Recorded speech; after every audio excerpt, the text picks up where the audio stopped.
Bismillahirrahmanirrahim. Assalamualaikum warahmatullahi wabarakatuh. Alhamdulillah, alhamdulillahil karimir rahman, 'allamal Qur'an, khalaqal insana 'allamahul bayan. Asyhadu an la ilaha illallah wahdahu la syarikalah wa asyhadu anna Muhammadan abduhu wa rasuluhu fala nabiyya ba'dah. Allahumma salli wa sallim ala nabiyyinal karim Muhammadin wa ala alihi wa ashabi ajma'in wa ba'd. Subhanaka la ilma lana illa ma 'allamtana innaka antal alimul hakim. Rabbana zidna ilma. Allahumma ati nufusana taqwaha wa zakkiha anta khairu man zakkaha anta waliyuha wa maulaha. Baik jemaah subuh yang dirahmati Allah Subhanahu wa taala, alhamdulillah pada hari ini Allah sampaikan usia kita di penghujung bulan Sya'ban ya. Dan sebentar lagi kita akan masuk ke bulan Ramadan. Masih menunggu pengumuman ya. Apakah hasil isbat atau ru'yat yang bisa dipakai, silakan diambil sikapnya. Jadi ada hukum, ada sikap hukum. Ya, tergantung kembali kepada masyarakat mengambil sikap yang mana. Hukumnya ada dua pilihannya antara hilal ya dengan hisab ya. Insyaallah dua-duanya dibenarkan. Tapi jangan sampai kita ini memulai dengan hilal mengakhiri dengan hisab ya. Kalau di awal mungkin Bapak Ibu mengambil sikap tarjih Muhammadiyah, maka di ujung pun ambil itu. Tapi ketika di awal menggunakan hilal pemerintah, maka ambil juga di ujungnya pemerintah. Insyaallah dua-duanya ijtihad dibenarkan ya. Karena ini ibadah sosial dalam artian ya semuanya melaksanakannya secara berjamaah. Baik, mudah-mudahan Allah Subhanahu wa taala memberikan kekuatan kepada kita untuk bisa melaksanakan ibadah siam di tahun ini dengan sempurna insyaallah. Amin ya Allah ya rabbal alamin. Namun ada doa yang sering Rasulullah panjatkan di setiap masuk awal bulan baru. Terlebih lagi ini Ramadan ya. Jadi Rasulullah mengatakan dalam hadisnya, idza dakhala asy-syahrul jadid, ketika masuk bulan baru maka beliau panjatkan tiga permintaan. Allahumma ahillahu alaina bil amni wal iman wassalamati wal islam rabbi wa rabbukallah hilal rusydin wa khairin. Yang pertama diminta agar ketika terbit hilal yang baru ini, yaitu bil amni wal iman. Ini yang kita minta. Ya Allah, karuniakan kepada kami rasa aman dan kekuatan iman. Ini yang kita minta di awal bulan ya, rasa aman dan kekuatan iman. Yang kedua, wassalamati wal islam. Ya, kita mohon pada Allah keselamatan, selamat dunia, selamat akhirat, plus ya keislaman kita pun disempurnakan insyaallah. Dan yang ketiga yang kita minta adalah hilal rusydin wa khairin, bulan penuh keberkahan dan penuh petunjuk Allah Subhanahu wa taala. Ini tiga permintaan yang sering Rasulullah panjatkan untuk bisa masuk bulan baru. Terlebih yang kita nanti ini adalah bulan penuh pengampunan, penuh maghfirah dan sebagainya. Maka jangan sampai kita ini digolongkan menjadi umat yang merugi. Merugi yaitu kenapa? Karena jasadnya, fisik dan ruhnya sudah Allah sampaikan ke bulan Ramadan, tetapi ketika usai Ramadan nanti dosa-dosanya tidak diampunkan. Nah, ini rugi sekali, ya kan? Pernah Rasulullah suatu ketika beliau naik mimbar, ya. Mimbar Rasul itu ada 3 tangga. Setiap tangganya itu beliau aminkan. Setiap naik, amin. Naik lagi, amin. Naik lagi, amin. Kemudian berikan taujihnya, tausiahnya. Usai selesai, para sahabat bertanya, "Ya Rasulullah, ala ma amanta?"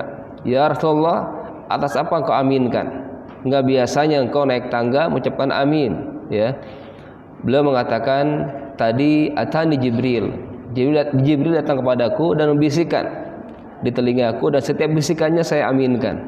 Bayangkan, luar biasa. Jadi ternyata mendoakan. Apa doanya?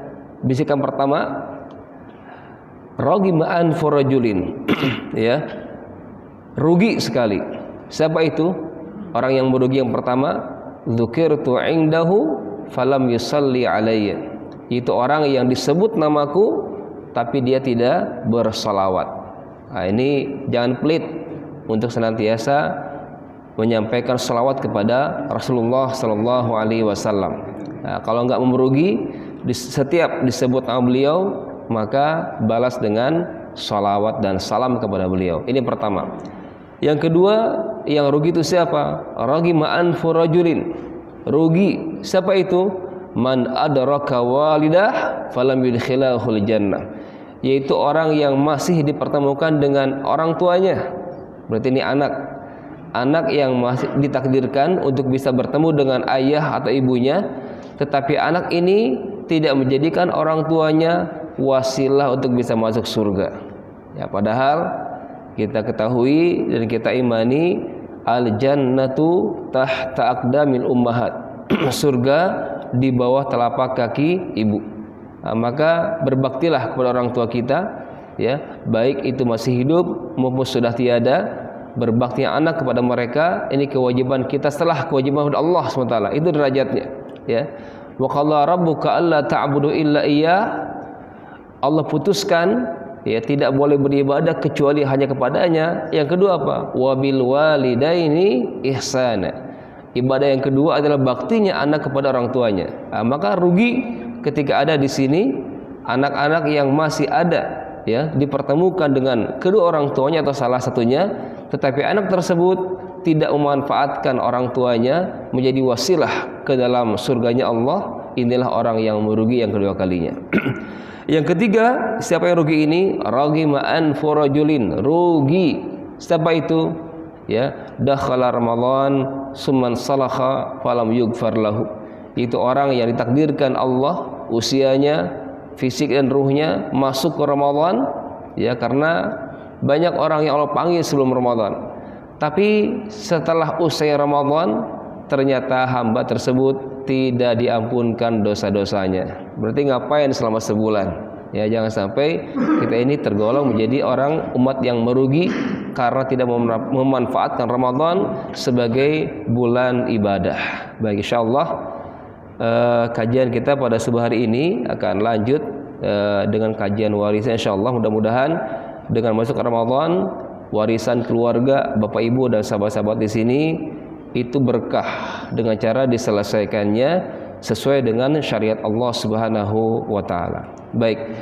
Di pertemuan terakhir bulan yang lalu kita sudah khatam menyelesaikan penentuan hak waris atau hak bagian waris untuk golongan yang pertama, yaitu golongan ahli waris utama.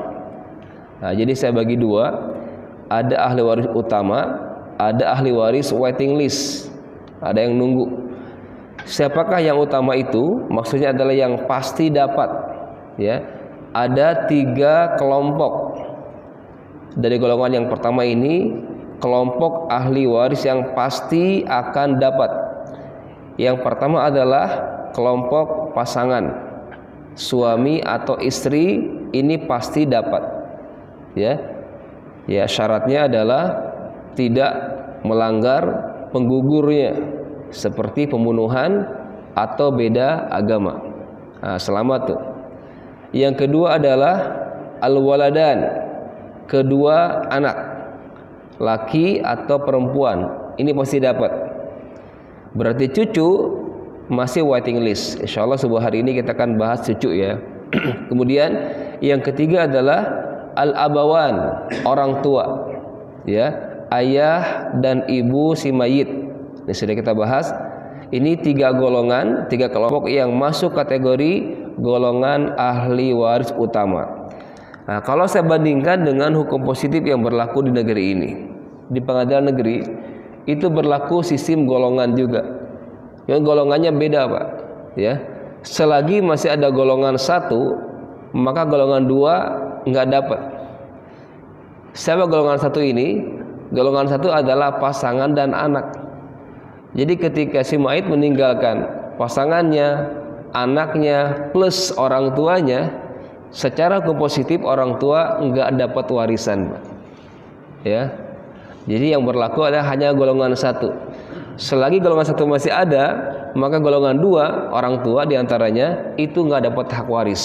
Nah, ini perbedaan ya antara hukum positif yang berlaku di negeri ini dengan hukum syariat. Yang kedua perbedaannya adalah dalam hukum positif tidak dibedakan jenis kelamin. Mau anak laki, mau anak perempuan, semuanya sama rata. Asalkan dia anak kandung dari si mayit. Ya, enggak ada bedanya antara laki-laki dan perempuan. Sedangkan dalam syariat dibedakan antara bagian hak anak laki-laki dengan bagian hak anak.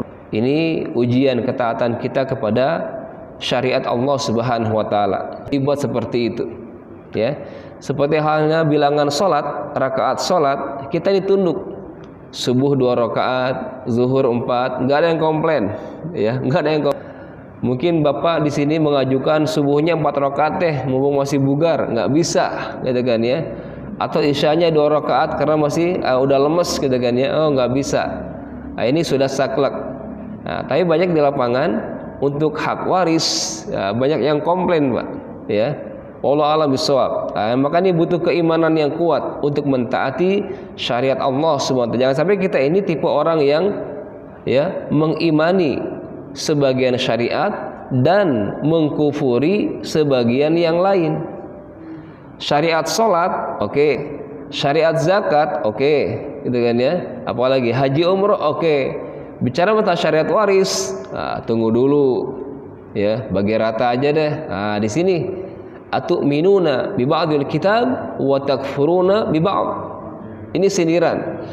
Ini kategori orang munafik, yaitu mereka mengimani sebagian syariat dan mengkufuri syariat yang lain. Nah, maka masuklah ke dalam agama Allah dengan sempurna. Udkhulu fis silmi kafah. Nah, di sini perbedaan yang mencolok ya antara hukum positif dan hukum syariat. Di antaranya adalah dalam hukum positif tidak dikenal jenis kelamin, sama rata, ya. Wallahu a'lam bishawab. Dalam syariat, adilnya syariat dibedakan antara bagian anak laki-laki dan bagian anak perempuan, ya. Salah satu komentar guru besar di UIN yang kafabel dalam dunia waris, beliau mengatakan kalau seandainya hak waris anak laki-laki dan perempuan disamakan, maka tolong semuanya disamakan. Contoh mahar ketika pernikahan, nggak ada lagi mahar dari laki-laki, gitu kan ya. Konsep nafkah dari keluarga, nggak ada lagi nafkah dari suami untuk istrinya. Kalau mau dibagi rata, care dong seperti ini. Nah, ini salah satu komentar guru besar UIN yang fakat dalam faraid. Kenapa boleh karena masih banyak dosen UIN yang tanda kutip nyeleneh ya, yang artinya, dan saya juga pernah bertemu salah satu profesor juga yang agak menyimpang pemahaman warisnya itu. Tapi Dr. Amin Summa kalau tidak salah ya, nama beliau bersikeras untuk menyampaikan dakwah yang benar. Di antaranya adalah syariat waris yang mengenal perbandingan antara jenis kelamin laki dan perempuan itu berbeda hak warisnya. Itu diperjuangkan secara akademis. Baik, ini golongan yang kedua. Yang ketiga adalah ini orang tua kita, ya. Orang tua kita mendapatkan predikat yang pertama tadi, termasuk golongan ahli waris yang pasti mendapatkan hak waris. Nah, selebihnya Bapak Ibu, sisa dari skema ini adalah waiting list. Ya, selagi masih ada yang 3 golongan, maka yang lain ini tidak mendapatkan apa-apa, ya, tidak mendapatkan hak waris. Nah, tapi di sini ada beberapa solusi, ya, untuk para cucu yang masih ada, untuk kakek nenek yang masih ada, saudara, ponakan, paman, sepupu yang masih ada, kan semuanya terhalang, ya, terhalang. Itu solusinya pertama, boleh mendapatkan wasiat jika si mayit berwasiat semasa hidupnya. Ya, makanya di sini konteksnya misalkan seperti bapak punya anak 5, ya. Laki-laki 3, perempuan 2. Anak yang pertama meninggal duluan, Pak. Ya. Ini sudah punya anak juga. Berarti ini cucu bapak kan? Secara waris cucu itu nggak dapat. Kenapa? Terhalang oleh 4 anak ini, terutama yang laki-laki. Ya. Ini meninggal duluan nih. Anak laki yang pertama ini meninggal duluan. Anak-anaknya atau cucu bapak itu sudah pasti terhalang oleh anak-anak bapak yang tersisa yang 4 ini. Nah, maka solusi pertama, bapak sebagai kakek dari cucu ini berwasiatlah, ya, wasiat kepada cucu yang secara waris itu terhalang oleh anak-anak kita. Layar pertama ini, ya kan? Nah, di sini nih, selagi masih ada layar pertama ini, maka cucu di layar kedua, apalagi cicit dan sebagainya ke bawah, itu terhalang, mahjub. Nah, maka solusi pertama adalah wasiat dari si mayit semasa hidupnya. Kalau saya wafat, tolong ya 1/5 dari aset saya untuk cucu-cucu saya dari anak yang sudah meninggal duluan. Nah, ini kakek yang bijak seperti itu, ya. Tapi di lapangan saya lihat biasanya nih, mungkin bapak juga ada pengalaman. Biasanya ketika anak yang wafat mendahului ibunya atau ayahnya, biasanya ayah ibunya sayang kepada cucu-cucunya. Nah, gitu kan ya. Menyekolahkan, menyayanginya, mengasuhnya, gitu kan ya. Dan bahkan memang pengasuhan ada di keluarga suami, mohon maaf. Nah, ya. Jadi kalau saya lihat pola asuh ya, pengasuhan itu, lihat Rasulullah ketika Rasulullah wafat, ya. Mohon maaf, orang tuanya, ya, ketika ibunya, ayahnya, gitu kan ya, wafat. Nah, siapa yang mengasuh beliau? Yang pertama adalah kakeknya, Abdul Muthalib. Itu pun dari garis apa? Garis ayah. Nah, maka pengasuhan yang wajib mengasuh sepeninggal orang tuanya kalau sudah tidak ada garis ayah yang kuat, ya, garis ayah yang wajib mengasuh anak tersebut. Ya, kakeknya meninggal, lanjut oleh siapa? Oleh pamannya, Abu Thalib. Itu pun dari garis ayah. Nah, maka di sini jelas sekali. Nah, itu solusi pertama bagi calon mayit, ya, bagi kakek atau nenek yang anaknya sudah meninggal duluan, yang tersisa ada cucunya. Solusi pertama adalah berwasiat kepada cucu yang dipastikan terhalang oleh anak-anak kita, ya. Yang kedua, nggak sempat berwasiat, ya, udah berlanjut ini. Bahkan kakek tadi udah meninggal atau nenek udah meninggal nih. Gimana si cucu nih, nasibnya? Dia terhalang oleh anak-anak yang ada, wasiat tidak ada.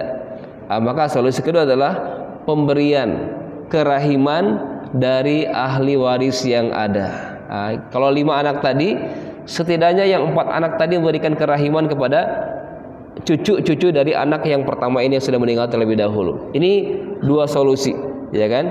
Kalau wasiat memang ada angka-angkanya, maksimal di 1/3. Untuk kerahiman diserahkan kepada para ahli waris yang ada. Silakan, gitu kan ya. Minimal banget, gitu kan ya. Bagiannya adalah tidak melebihi hak waris yang ada. Itu saja konsepnya, ya. Rujukannya bisa Bapak Ibu lihat ya di surah An-Nisa ayat ke-9 kalau tidak salah. Baik, saya buka dulu surah An-Nisa. Ini etika, ya, etika sebelum bicara masalah kewarisan. Mohon maaf, ayat ke-8.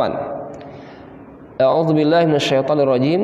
Wa idza hadaral qismata ulul qurba wal yatama wal masakin farzuquhum minhu wa qulu lahum qawlan ma'rufa.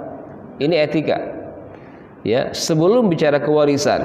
Sebelum, ya, ini ayatnya pun sebelum ayat waris. Wa idza hadaral qismah, ketika hadir saat pembagian waris, ya, ini saat eksekusi waris, ini sudah ada nominalnya sekian, ya. Hadir saat itu siapa? Ulul qurba, kerabat. Nah, tadi tuh kerabat yang dipastikan bukan ahli waris, cucu yang terhalang, paman yang jauh, sepupu, apalagi ponakan, saudara yang terhalang oleh anak laki-laki kita hadir ketika pembagian warisan gitu kan ya, maka adabnya adalah ya, baik itu kerabat atau yatim atau miskin, farzuquhum minhu, kasihlah sekedarnya. Nah ini ya, ini konsepnya, farzuquhum minhu, berikanlah sekedarnya ya, silakan sekehendak atau kesepakatan dari ahli waris yang ada ya, tolong keluarkan dulu tuh untuk kerabat-kerabat yang terhalang. Bahkan kalau ada lagi untuk anak-anak yatim dan orang-orang miskin, sedekah-sedekahnya keluarkan dulu sebelum bicara masalah waris. Pertama ya, kepada kerabat ya, kalau kerabat ini mungkin bukan sedekah ya. Kalau sedekah itu kan untuk orang miskin. Untuk kerabat kita ini hadiah lah, gitu kan ya. Kita hadiahkan lah untuk cucu-cucu kita, ponakan, saudara gitu kan ya, dari ayah yang wafat gitu kan ya. Berikan hadiah itu. Nah, baru berikutnya adalah al-yatama ya, sedekahnya dengan orang-orang miskin ya. Yatim dan miskin. Yang fakir bagaimana? Masuk kategori miskin. Yang miskin aja dapat masuk golongan, apalagi yang fakir. Karena fakir ini di bawah kemiskinan. Baik. Nah, ini adab ya, adab kita ketika eksekusi objek waris, maka adabnya adalah ya memberikan pemberian kepada kerabat-kerabat yatim atau orang-orang miskin. Nah, ini adab-adabnya. Baik, itu dua solusi yang bisa kita berikan kepada ahli waris yang terhalang atau kerabat yang terhalang ya. Solusinya kalau tidak wasiat, yang kedua adalah pemberian. Baik. Masuk ke hari ini pembahasan kepada cucu. Ini waiting list golongan yang pertama ya. Cucu di sini. Cucu itu ada dua bagian, ada dua golongan. Ada cucu dari jalur laki-laki, ada cucu dari jalur perempuan. Dalam konteks bahasa Arabnya ada auladus sulbi dan auladuz zuhur. Ya. Ada keturunan dari jalur laki-laki, ya, ada keturunan dari jalur perempuan. Nah, yang masuk kategori ahli waris dari golongan cucu adalah cucu-cucu baik laki atau perempuan yang jalurnya dari jalur laki-laki. Nah, ini ya. Adapun cucu dari jalur anak perempuan, ya, ini masuk golongan zawil arham di luar skema ini. Nah, jadi yang enggak tertuliskan di skema ini masuk golongan zawil arham. Waiting listnya nanti lagi, gitu kan ya. Nah, di sini kita fokus, kalau kita sebutkan cucu yang dimaksud adalah dipastikan cucu ini dari jalur anak laki. Jelas ya? Adil enggak? Seperti ini adil. Seimbang enggak? Seimbang. Coba lihat ya. Ini kita bicara cucu ini jalur anak laki-laki. Ya kan ya? Kalau ilustrasinya, anak laki-laki ini punya istri, ya kan? Istri ya di sini kan. Misalkan ini Bapak Asep, istrinya Ibu Dewi. Ini kan anak-anak Bu Dewi kan. Ketika kita bicara keluarga Bu Dewi meninggal, gitu kan ya, dari keluarga Bu Dewi, cucunya dapat nggak kira-kira? Nggak dapat, ya kan? Betul nggak? Seimbang. Sekarang di sini anak perempuan, cucunya ini nggak masuk kategori ahli waris. Taruh di sini misalkan namanya Ibu Susi, punya suami namanya Bapak Dodi misalkan. Ketika bicara tentang keluarga Pak Dodi, anak dari Bu Susi ini dapat nggak? Dapat. Nah, jadi itu emangnya di sana. Wallahu a'lam bishawab. Ya. Nah, maka ini fokus ya. Ini bahasa kitanya ini agak rancu ya Pak ya. Karena cucu itu kan mungkin dari jalur anak laki, mungkin juga dari jalur anak perempuan. Jadinya ambigu kita nih. Ya, kata cucu gitu kan ya. Makanya harus hati-hati. Yang dimaksud cucu golongan ahli waris adalah ibnu ibnin atau bintu ibnin, ya, cucu laki dari jalur laki atau cucu perempuan dari jalur laki-laki. Nah, itu ya. Jadi semuanya bermuara kepada jalur laki-laki. Tapi gambarannya nggak harus seperti ini. Kan anak kita ini banyak, ya. Contoh misalkan anaknya 3, ya. Laki-laki, laki-laki, perempuan. Masing-masing anak punya anak, ya kan? Di sini ada laki-laki, dari yang kedua ada perempuan, dari yang ketiga ada laki-laki, garis cucunya. Begitu kan ya? Saya ulangi nih. Ada 3 anak, bapak punya anak 3, laki-laki 2, perempuan 1. Masing-masing anak kita ini sudah punya keturunan juga, ya kan? Ini laki-laki, ini perempuan, ini laki-laki. Coba, kalau ini sudah nggak ada, cucu mana yang menjadi ahli waris? Jalur laki-laki, anak dari ini, anak dari yang kedua, adapun anak dari yang ketiga, ya, cucu laki dari anak perempuan tadi kan ya, tidak termasuk ahli waris.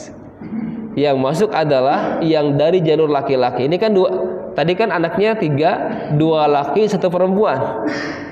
Oke, kalau saya gambarkan mungkin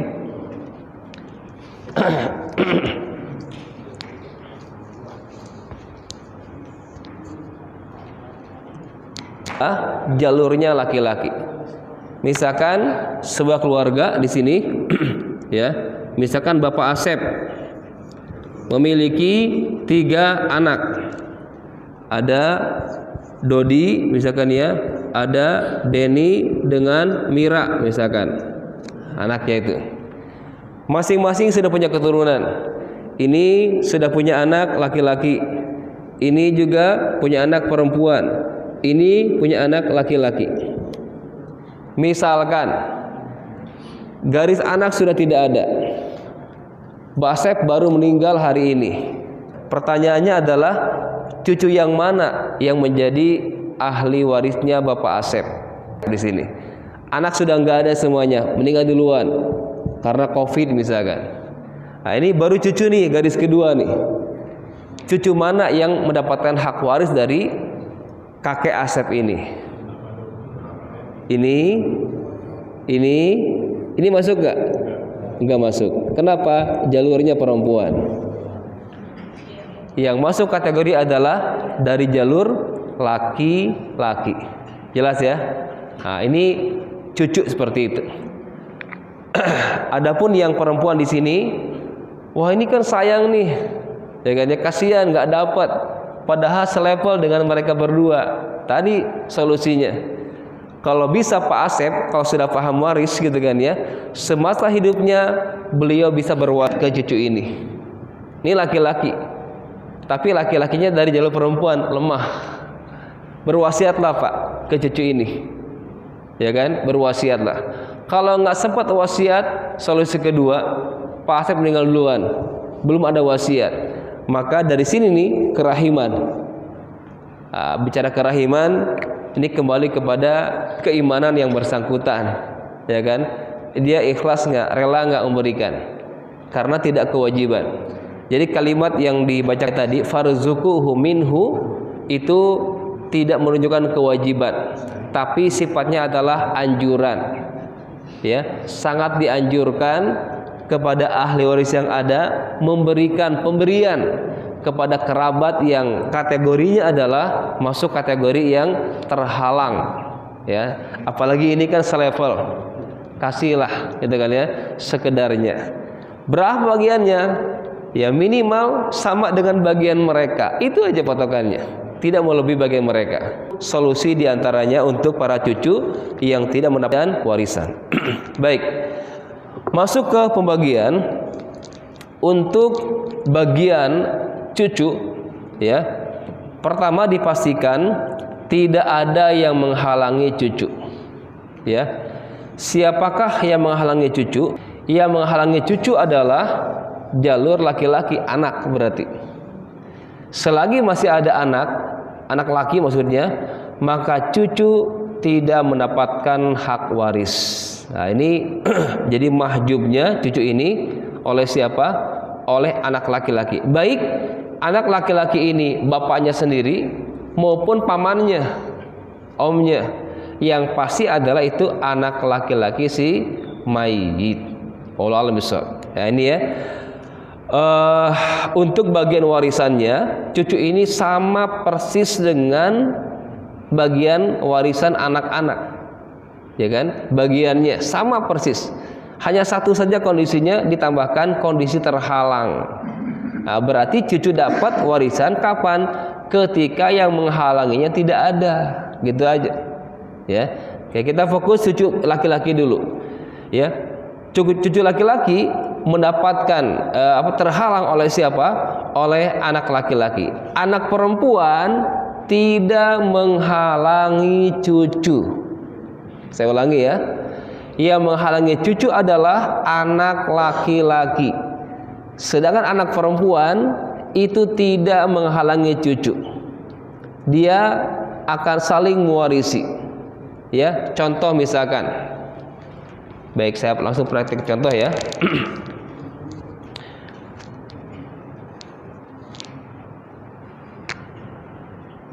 Baik, saya berikan contoh seperti ini.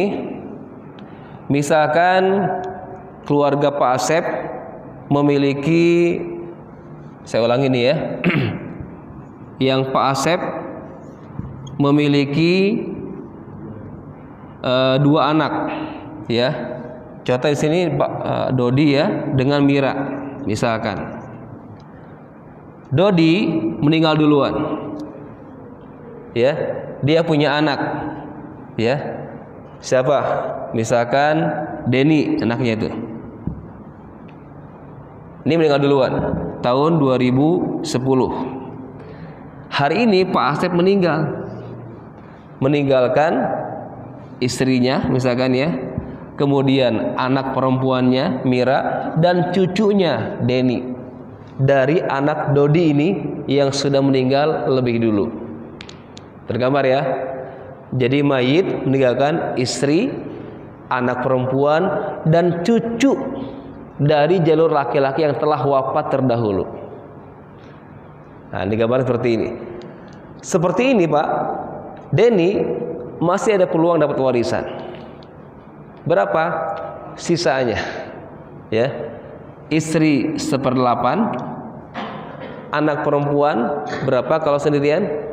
1/2, gitu kan ya. Sisa untuk Denny, asobah. Karena nggak ada yang menghalangi, dapat asobah dia. Jelas ya? Nah, ini gambarannya. Jadi cucu ya ini akan dapat, dipastikan cucu dari jalur laki-laki lu ya, mendapatkan bagian ya, walaupun bertemu dengan layar pertama, tapi yang pertama ini anak perempuan. Karena anak perempuan tidak menghalangi cucu. Berapapun jumlah dia. Kalau misalkan ada Dodi, ada Mira, satu lagi misalkan Susi misalkan ya, mohon maaf. Ini kan 2 perempuan, gitu kan ya. Berapa bagiannya? Enggak berubah. Istri 1/8. Untuk 2 perempuan berapa? 2/3. Dibagi 2. Sisanya untuk cucu ini. Karena tidak ada yang menghalangi. Lain cerita, kalau 3 anak ini ada yang laki-lakinya 1.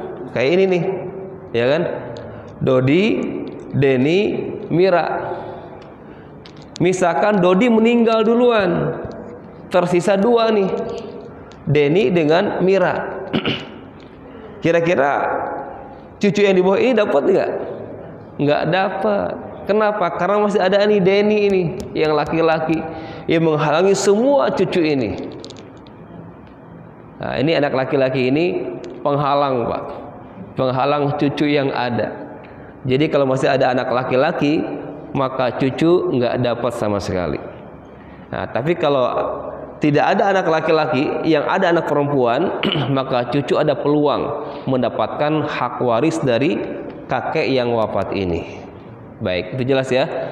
Jadi yang pertama, cucu akan terhalang oleh anak laki-laki. Sebaliknya, dia mendapatkan asobah kapan? ketika tidak ada anak laki-laki dari si mayit. Berarti hanya anak perempuan saja. Baik, ini untuk kondisi yang pertama, cucu laki-laki saja. Jadi kalau cucu laki-laki ini banyakkan, semuanya laki-laki, udah sisanya dibagi rata antara mereka, gitu kan ya. Tapi kalau cucunya beragam, ada laki-laki, ada perempuan, sisa tadi dibagi 2:1. Itu aja bedanya ya. Contoh misalkan di sini kasus yang pertama ini misalkan Dodi, Mira, Susi. Nah, ini Dodi ini anaknya banyak nih. Deni ya, ada Dewi misalkan ya. Nah, laki perempuan, asalkan cucu ini baik itu cucu laki atau perempuan ini dari jalur laki-laki itu pastikan. Nah, sisanya tetap berlaku hukum 2:1. Dengan ya, istri 1/8, 2 anak perempuan 2/3, sisanya untuk cucu dibagi 2:1. Oke, kita hitung ya. Istri, kemudian anak perempuan 2, kemudian cucu laki-laki dan cucu perempuan. Tergambar ya. Jadi si mayit di kasus ini ada berapa anak? Punya berapa anak si mayit? Punya 3 anak. Ya. 2 perempuan, 1 laki-laki yang telah wafat. Nah, itu ya. Tergambarnya kok ini 2 anak, Ustaz? Iya. Yang ada yang sudah meninggal duluan nih. Nah, cucu di sini adalah cucu dari anak laki-laki yang telah wafat terdahulu. Nah, ini baru dapat nih. Ya. Di gambaran seperti ini, Pak Asep ninggalin istrinya, 2 anaknya. Yang pertama yang Dodi ini yang laki-laki sudah wafat duluan, tapi Dodi memiliki keturunan, ya, Deni dan Dewi. Nah, maka cucu ini ada peluang mendapatkan sisa. Karena anak perempuan yang ada, Mira dan Susi ini tidak menghijab para cucu. Baik. Berapa bagiannya? Istri 1/8. Anak perempuan 2 orang, karena jamak berapa? 2/3. Sisanya untuk para cucu. Karena di sini ada laki perempuan, maka berlaku hukum 2:1 dari sisa tersebut. Oke, kita hitung. Berapa KPK? 8 dan 3. Berapa? 24. Bagi 8 kali 1 berapa? 3. 24 bagi 3 kali 2 berapa? 11. Langsung bagi 2 ya. Masing-masing berapa? 8. Sisanya berapa? 8 dari 24 berapa sisanya? 5, ya kan? 5 untuk berapa?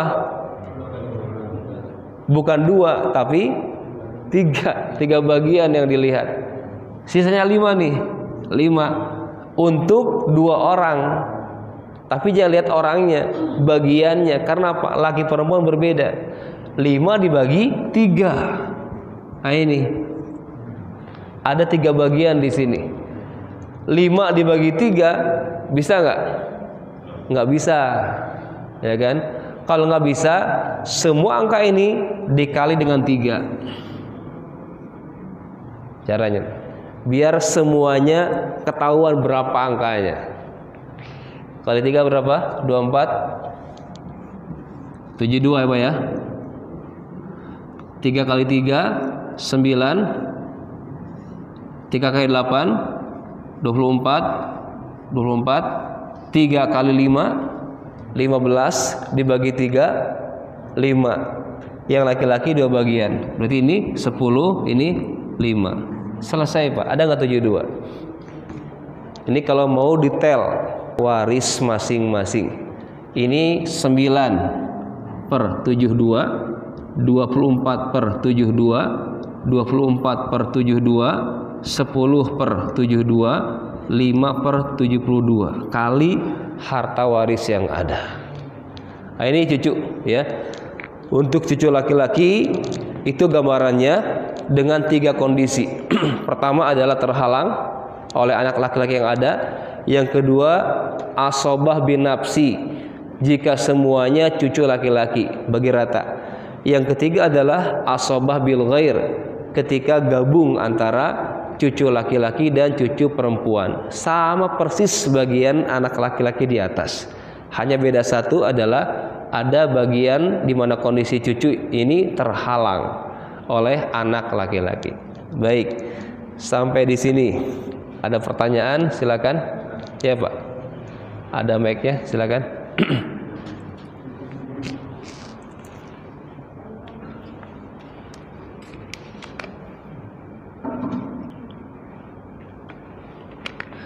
Terima kasih Ustaz. Ya. Assalamualaikum warahmatullahi wabarakatuh. Waalaikumsalam. Dari kasus yang Ustaz sampaikan sering